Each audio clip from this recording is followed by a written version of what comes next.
Hi, welcome back to SaharaTV. My name is Rudolph Okonkwo. This is the Skype call segment. This is a chance for you to get involved in some of the topics we've been discussing today. We've asked several questions today, so some of the experts we have who've been coming to our studio are joining us via Skype to help us understand what is at stake for Africans in America and at home on this election coming up in America. We've asked the question, what has Obama done for me? What could Romney do for me? Also, we are going to discuss issues in Nigeria. For instance, we want to know, why did Governor Rotimi Amaechi buy $50 million jet? We also want to find out who should be held responsible for the billions and billions of dollars we lose every day in the natural gas industry, according to the reports that was leaked from the Ribadu Probe Committee that looked into the activities of NNPC. So we have a lot of people who are online with us. They want to join this discussion. When we are having our roundtable, we understand that Tony Ono wanted to join us, and he's been on the line waiting patiently to join us. So if we have Tony, could you please connect Tony to me?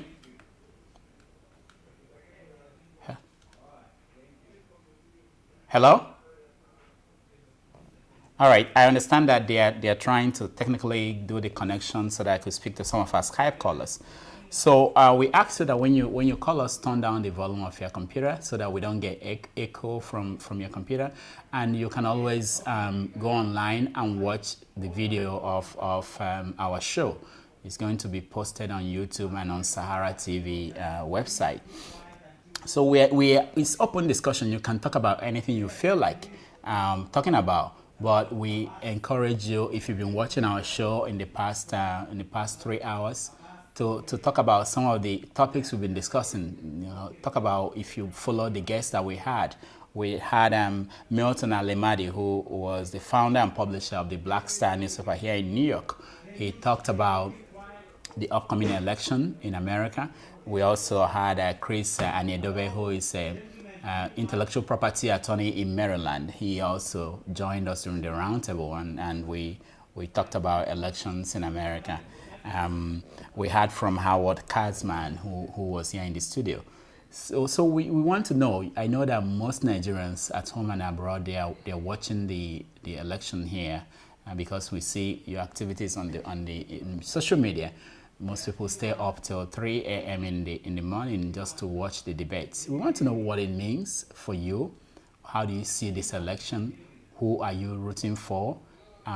What are your concerns? Are there things that you want Africans here to explain to you? What are you hearing? What does this mean for Africa? Do you wish there are things in this election that could happen where you are? How is it different from things that are happening where you are? So when you call us, we want you to address some of these concerns. Let me read out this. This is something amazing that we found out this week, that Nigeria lost $30 billion in the last 10 years in a price-fixing scheme involving the sale of natural gas. That is from the Ribadu reports, which was leaked to the media. And the government spokesman, Ruben Abati, said that that the leak was meant to embarrass the government. So the question is, when were they going to tell us what the report said? Why have they been sitting on the report for the past 1 month? And what is the embarrassment? Were they going to change the content of the report?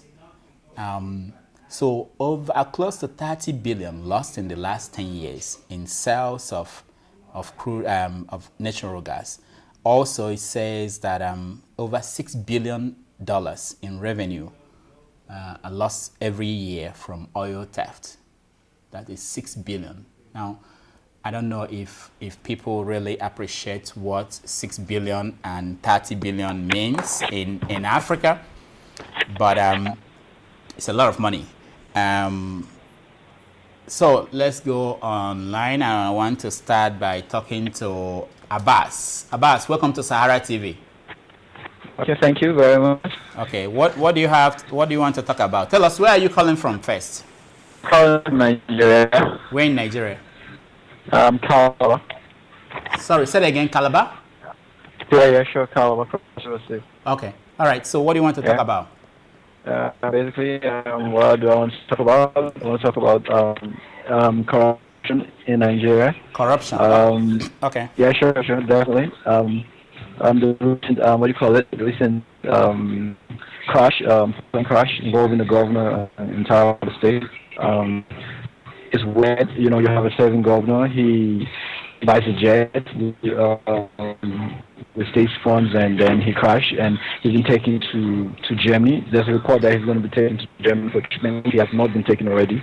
You know, I think that's crazy, because if he had concentrated in developing the health sector while he was during his time before the accident, I think there'll be no need for him to go to Germany. You know, so I keep asking the question: if the Germans or if the West behave the way we do, we have good hospitals, good roads, good infrastructures, you know, in these places that we run to, you know. So I think it's really crazy.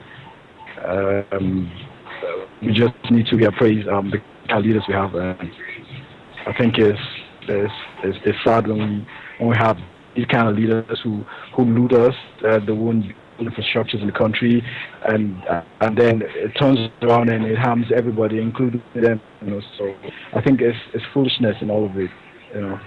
Now let me ask you: were you shocked by the news? Well, I was a bit shocked, because I had no information about the governor having a license in any way, you know. So I just got to learn that he had a license, went through training school, flying school, and you know, he was given a license. So, well, having said that, I think it's crazy for him to use. I definitely know it wasn't his fault using buying the jet he flew. It's definitely state funds. He crashed it, and he's been taken to Germany with the state. So I think it's crazy and it's weird. You know, things like this, I don't know, shouldn't happen in our country. All right, thank you so much for joining us. You can stay there, and we can come back to you when we continue our discussion. Let me get other people on the line to speak to us. Hello, I can see somebody. I can't see your name. Please, if you talk to me, introduce yourself, and go ahead and tell me what you are thinking about. Hello. Yeah. Hi. Welcome to Sahara TV. My name is Jiwa, and I'm calling from Nigeria, Borno State. Okay. Borno State. Yeah. Okay. Welcome to Sahara TV. So, how are you? Good, good. My contribution is in line with the question I saw on your profile today. That is it appropriate for the state governors to own their private jet or not? Okay. Yes. So that is what I want to contribute. I want to give my contribution in relation to that question. Okay. Go ahead. Yes, yes. My contribution is that the situation we are in Nigeria today, I don't know if some of you have been to the northeastern part of Nigeria. If you see the kind of country we are living in, especially the kind of region we are living in, there is no any development on ground. So how can somebody be thinking that it's appropriate for a governor to procure a private jet? This is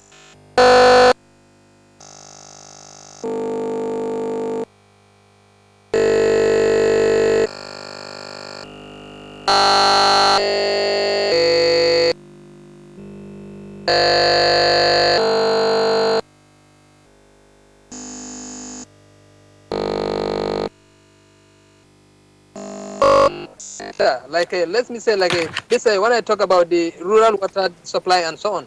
So to me, it's just like a waste. These people, they don't have to be using our money just to procure a private jet. No, I don't think it's a good idea. This private jet is never a necessity to any state in Nigeria. So let me ask you, are you outraged? Are you mad about that? And what do people around you, what do they think about that? Do they feel the same way you feel?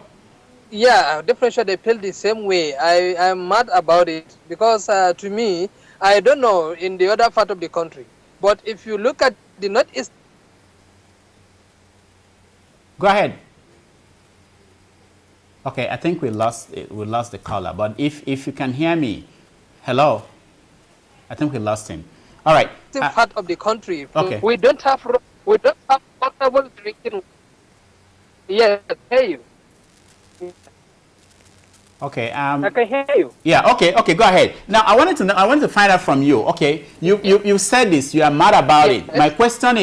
My next question is, what are you going to do? Because the fact is that these people who are buying this with state money, they will continue to do the same thing until they know that the people are not. My advice here is, our leaders in Nigeria only believe that people knows what they're doing when they saw that thing, particularly on the media. You on the media side, you are the people that are going to rescue our life. Talk to them. Prove to them that the whole world is seeing what they are doing. You have already, just because their sentiment, their belief is that once something is there on the media, it's like the whole world is aware of what is happening. So please, I am advising, or I am pleading with the media people to go against it strongly, because no governor is using his own pocket, his own hard-earned money to buy a private jet. How much does it take? How much does it take to take care of a private jet? It's not an easy. So this is my contribution toward that end. All right, thank you so much. I want to say that the media, as far as, I mean, to some extent, the media is doing their job, which is to make the world know what's going on. But exactly. I think the people need to do something, their own parts, which is to now say this is unacceptable, because you are the people that elected these people as leaders, and you are the people that can say we don't want this. Let me tell you something, my brother. Yeah. What is happening down here in the northeastern part of Nigeria, there is this issue of insecurity. Yeah. So it's not advisable for either peaceful or any kind of demonstration, because it can be possible. In fact, there is no way you can gather more than 2 people at a time in the northeastern part of Nigeria today to have. But okay, that's understandable. But it's something that is more like recent thing. But this idea of governors and people in power embezzling public funds has been going on for years, not just in the north, all over the country. And I think the issue of beyond the issue of insecurity, people can still do things. You can organize people on Facebook, on social media, write petitions, make demand for change. And write editors of newspapers, make your voice heard. Call the office of the governor, whatever you have to do. Anyway, thank you for calling us. You can stay on the line. We can come back to you and talk more about this. Someone else is looking at me. I don't know. Tony, okay, Tony, you are finally here. Tony, yeah, welcome to Sahara TV. Well, thank you very much. Okay, I'm sorry that in the last segment we were supposed to get you to get involved in the discussion, but we couldn't. But okay, go ahead. What do you want to say? Well, first of all, I would like to talk about the issue of whoever wins the U.S. election and whether Africa will be ignored, or whether the issue of Mali can be resolved by either Obama or Romney. Okay. First of all, I would like to say that no U.S. administration can afford to ignore Africa anymore. Given the fact that there are manifest interest by several key international players, such as China, and in some kind of creepy way, the European Union, in investing in Africa. So I don't think America would like to be left behind. And then on the other issue of whether Obama will eventually get to win the election, or whether the counts or the calculations of the electoral votes, whether the calculations are correct. I think it's becoming highly contested right now, because we find they're running a tight race, and you find that in a place like Virginia, they're running a tight race over there. Virginia, Florida. Ohio, we know that Obama is according to the polls, that Obama is 5 points ahead. Romney. But the fact still remains that Obama has a strong voting what they call it voting base. In the sense that he has the gay and the lesbians, and he has guaranteed the women voters as well. They are all ready to vote for Obama. They prefer Obama to Romney. So those are some of the factors that really play in favor of Obama, and I guess he's doing very well. In order to bring it together, in order to exploit those factors. Well, those are the few contributions I would like to make. Now, what is the? Let me ask you, because I know you are in London. How is the media there playing reporting this story? Are they supporting a particular candidate? Well, he's very cautious about supporting a particular candidate.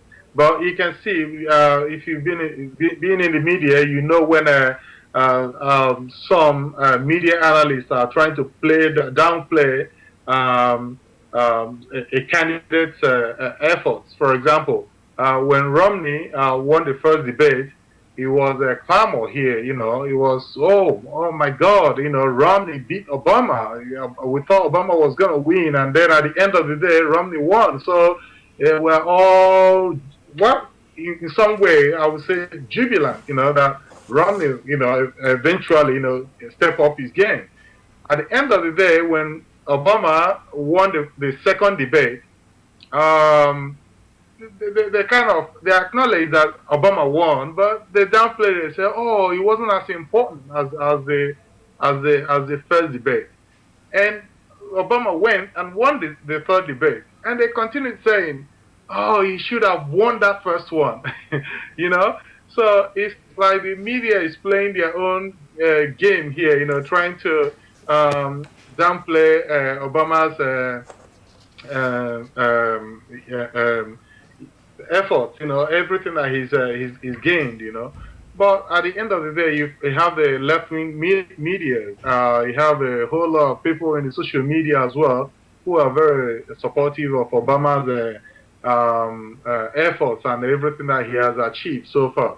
It's not easy to, overturn the bad U.S. economy, the bad U.S. economic state, in just 4 years.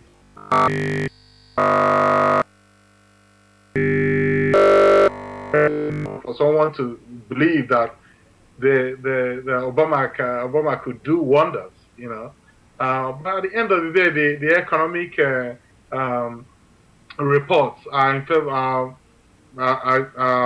supporting his claim that things are coming up gradually and that he has succeeded in reversing the U.S. economy from going into recession into a steady, gradual, sustainable growth. So here the media, the mainstream media, are trying to be kind of cautious, not to support a particular candidate. But we know when they're playing in favor or against any of the candidates. Now, let me ask you, being that you're watching from abroad, and I also know that you used to live in America, is there any concern that you have over a possibility of Romney's administration? Well, Romney's administration, first of all, will be a return to the Bush era. We've seen the endorsement of Romney by the Bush family in its entirety, and we know, even when it is not yet expressed, that Romney will take up, will try to please his Republican base. We know that Romney has been caught in some deception when he tried to sell to the American public that Obama never referred to the Libyan bombing as a terrorist act. he was caught live on the television. Yet some of the U.S. media tried to cover it up by referring it as well, just a little misunderstanding or something. We know that it's the same Bush's strategy that Romney is using right now, and we know that eventually he's going to return America to the idea of unilateralism that had damaged the U.S. image globally. That contributed to the difficulties that the U.S. is having today in trying to solve some global issues such as the Syrian and other Arab Spring related problems. All right, so, Tony, hold it there. We may come back to you if we have time, but just stay with us. Let me get other people involved. I know that there are some other people who have not yet spoken to me, but they are online. So if you have not talked to me and you're online, please, can you introduce yourself and tell us where you're calling from and what you want to talk about? Okay, this is Java calling from South Africa, Johannesburg. Okay, Java, welcome again to Sahara TV. Yeah, thank you very much. I heard everything that Tony said, quite well spoken. Okay. America, the Obama and Mitt Romney campaign that is going on, I believe that it will tilt to the side of Barack Obama once again on November 6th. And on summarily, the two candidates, Obama is proposing an upliftment of the middle class, while more of Mitt Romney's policies tend to incline for the upper rich class in the United States of America. I believe the engine room of every economy is the middle class. Just like in China, the only nation that have lifted up to 400 and something million Chinese citizens out of poverty to the middle class level. I believe any candidate that is proposing such a policy will do better, and the masses, the American masses, I believe, will vote right. And it's such thing that we need in Nigeria, a government leadership that can uplift so many people out of poverty to the middle class income level. Thank you. All right, thank you so much. I think we have one other person who is here to talk to me. Please, can you introduce yourself and let's hear what you want to say. Hello?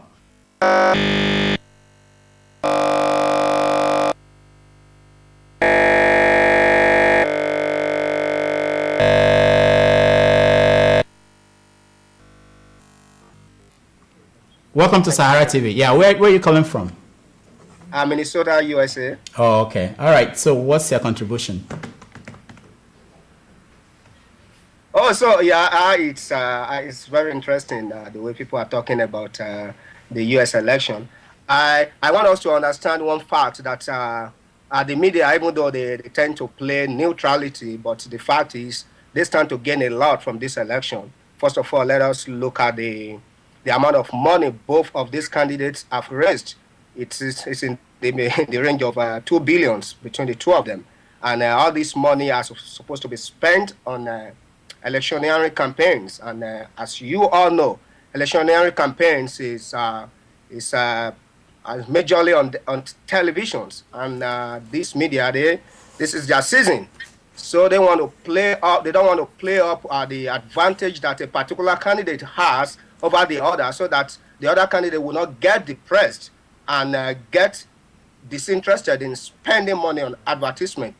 And that is one thing that I have found out that is going on here. Because if this election the process had been reported the way it should be reported, Mitt Romney shouldn't be in this race at all, as based on what we have seen.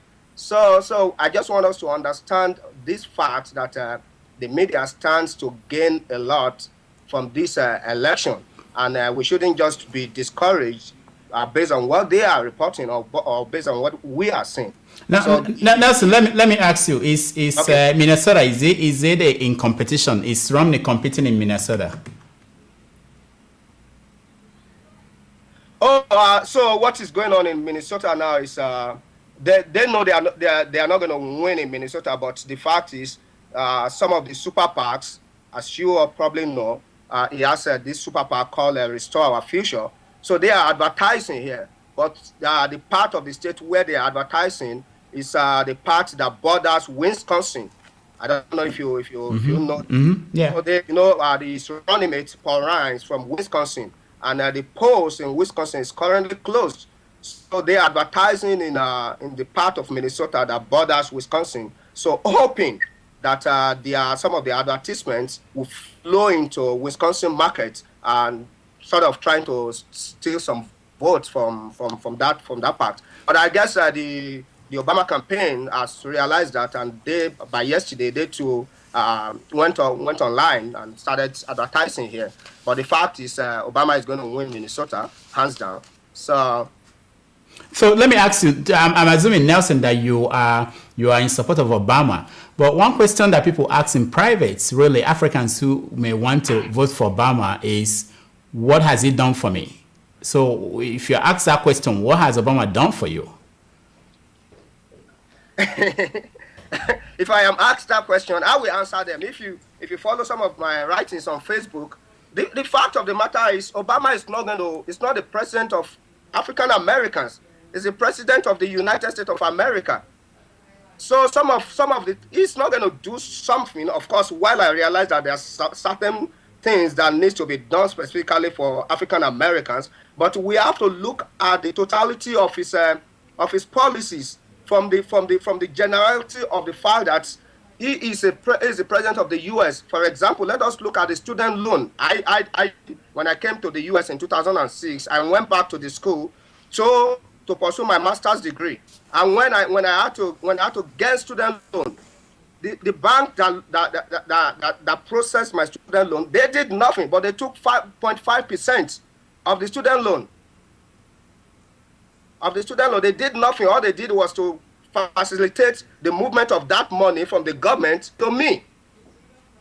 All right, and Nelson, I got President Obama has cut them off. All right, Nelson, I got that. I appreciate your contribution, and I want to let our viewers know that unfortunately we are out of time. I would like to thank Nelson, Tony, Java, and Ajaz for joining us, but we will do this again next Saturday. And of course, a programming note, on Tuesday, we are going to have a special program dedicated to the election. We are going to be here. We're going to monitor the election results as they come up. And we're going to stay here until we know who won the election. So join us on Tuesday for that. And of course, next Saturday during the roundtable, we are going to have our special edition on the discussion around Chinua Achebe's book, There Was a Country. Stay tuned. We are going to continue our programming. Our programs. We have Dr. Damages coming up, and Keeping It Real is also coming up. And in our highlight segment, we are going to talk about flooding in Nigeria. We are going to talk to some reporters who actually were at the scene and covered the flooding that happened in Nigeria. We want to look at what was done, what was wrong, and what could be done to prevent future occurrences. So stay tuned and we'll be right back.